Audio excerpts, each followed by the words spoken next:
sacrifice au kujidhabihu ni lugha ya kujisalimisha. Kama huwezi kujisalimisha kwa Mungu, ni namna gani anaweza kukufinyanga kwa kile kitu unachotarajia uwe au kwa vile ambavyo amekusudia uwe? Na ndo maana is very important kwa mtoto wa Mungu kuwa sacrificial, kwa sababu ni language ya upendo. Mungu alivyopenda alitoa.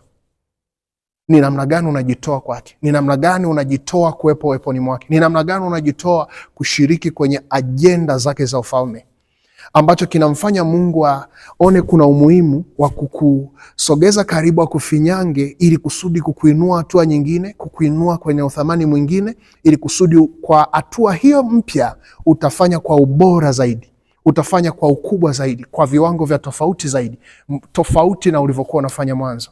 Ni kwa sababu in the moment unavyojisacrifice, unaonyesha namna gani uko tayari kwenda hatua nyingine, uko tayari Mungu akutofautishe na ulivyokuwa mwanzo.